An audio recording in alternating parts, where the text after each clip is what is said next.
নমস্কার বন্ধুরা, আমি পায়েতে তোমাদের সঙ্গে চলে এসেছি। আজকে একটা নতুন রেসিপি শেয়ার করব। তো আজকে সন্ধ্যার টিনে আমি বানাবো চিকেন পকোড়া। তো চিকেন পকোড়া বানানোর জন্য যে যে উপকরণগুলো আমার লাগবে, তো সেই উপকরণগুলো আমি নিয়ে নিয়েছি। তো তোমাদেরকে আমি দেখিয়ে দিই কী কী আমি এখানে নিয়েছি। তো এখানে নিয়েছি আমি 400 গ্রাম মতো বোনলেস চিকেন। তো নিয়ে নিয়েছি সয়া সস 1 চামচ। তো এখানে নিয়ে নিয়েছি আদা রসুনের পেস্ট, এখানে নিয়েছি লাল লঙ্কার গুঁড়ো, এখানে নিয়েছি লবণ, ওখানে আছে আমার হলো গিয়ে গোলমরিচের গুঁড়ো, একটা ডিম, 4 ভাগের 1 ভাগ লেবু নিয়ে নিয়েছি, আর নিয়েছি কর্নফ্লাওয়ার। তো এটা আমি এখন ভালোভাবে ম্যারিনেট করে রেখে দেবো। বন্ধুরা, এখন আমি মাংসগুলো ম্যারিনেট করব। তো তার জন্য এখানে চিকেনগুলো আমি নিয়ে নিচ্ছি। তো দেখুন, তো চিকেনগুলো এখানে একটা বোল নিয়ে নিয়েছি। তো বোলের মধ্যে দিয়ে দিচ্ছি। তো দেখুন এইভাবে দিয়ে দিচ্ছি সব চিকেনগুলো আমি নিয়ে নিয়েছি। তো এর মধ্যে দিয়ে দেবো আমি 1 টুকরো লেবু। তো লেবুর রসটা আমি চিপে এর মধ্যে দিয়ে দিচ্ছি। তো এর মধ্যে দিয়ে দেবো এখন পরিমাণ মতো লবণ। এর মধ্যে দিয়ে দিচ্ছি পরিমাণ মতো লবণ। তো এর মধ্যে দিয়ে দেবো গোলমরিচের গুঁড়োটা। তো এখানে দিয়ে দেবো লাল লঙ্কার গুঁড়ি। তো এখানে দিয়ে দেবো আদা রসুনের পেস্ট। তো এখানে দিয়ে দেবো সয়া সস। তো এখন আমি এর মধ্যে দিয়ে দেবো ডিমটা। তো ডিমটা আমি ফাটিয়ে দিয়ে দিচ্ছি। তো এর মধ্যে ডিমটাও দিয়ে দিলাম। তো এখন দিয়ে দেবো এটা আমি ভালোভাবে হাত দিয়ে একটু মাখিয়ে নেব। দেখুন বন্ধুরা, এইভাবে পুরো চিকেনটা আমি মাখিয়ে নিচ্ছি যাতে মশলাগুলো সব চিকেনের সঙ্গে মিশে যায়। তো দেখুন এইভাবে পুরোটা আমি মাখিয়ে নিচ্ছি হাত দিয়ে। তো এর মধ্যে দিয়ে দেবো এবার কর্নফ্লাওয়ার। তো কর্নফ্লাওয়ারটা অল্প অল্প দেবো আর আমি মাখতে থাকবো।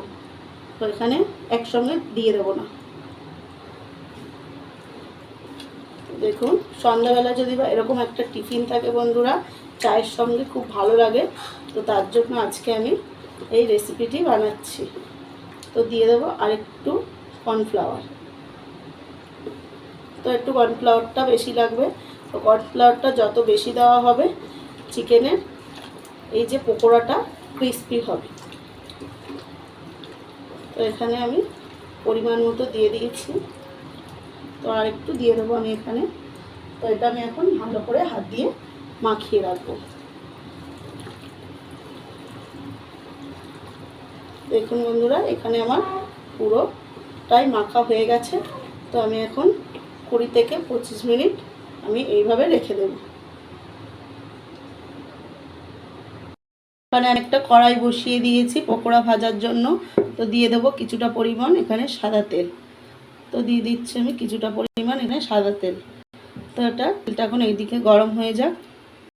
এখানে আমি 20 মিনিট মতো ঢাকা দিয়ে আমি রেখে দিয়েছিলাম।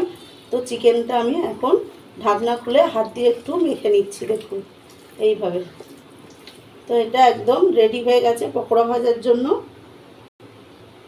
তেলটা আমার কড়াইয়ের মধ্যে গরম হয়ে গেছে। তো একে একে আমি পকোড়ার জন্য সব চিকেনগুলো দিয়ে দিচ্ছি।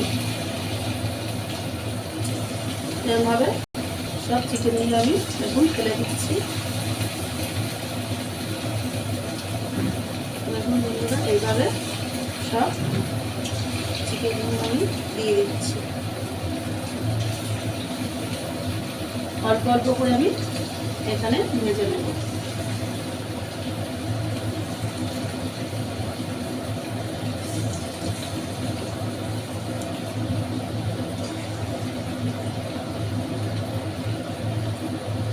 বন্ধুরা, এটা কিছুক্ষণ এখন ভাজা হবে, কিছু টাইম ধরে।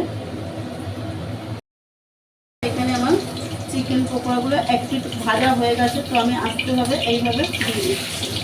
তো এই পাশটাও আমি এরকম লাল লাল করে একটু ভেজে নেব। বন্ধুরা, এখানে আমার পকোড়াগুলো দেখুন লাল লাল করে আমি ভেজে নিয়েছি। তো এখন আমি একটা প্লেটের মধ্যে সব পকোড়াগুলো তুলে নেব। তো দেখুন এইভাবে লাল লাল করে আমি ভেজে নিয়েছি সব পকোড়াগুলো। এখন আমি একটা প্লেটের মধ্যে তুলে নিচ্ছি। তো বাকি পকোড়াগুলোও আমি এইভাবে ভেজে নেব। দেখুন আমি সব পকোড়াগুলো নামিয়ে নিয়েছি, উপর থেকে একটু চাট মশলা ছড়িয়ে দিয়েছি। তো দেখতে কত সুন্দর হয়েছে। তো সন্ধ্যার টিফিনের জন্য একটা চায়ের সঙ্গে খুব ভালো লাগবে খেতে বন্ধুরা। তো বাড়িতে আপনারা এইভাবে একবার ট্রাই করুন, খুব সহজে এটা বানানো যায়। ভিডিওটি ভালো লাগলে লাইক, কমেন্ট, শেয়ার, সাবস্ক্রাইব করে দিও বন্ধুরা। ধন্যবাদ।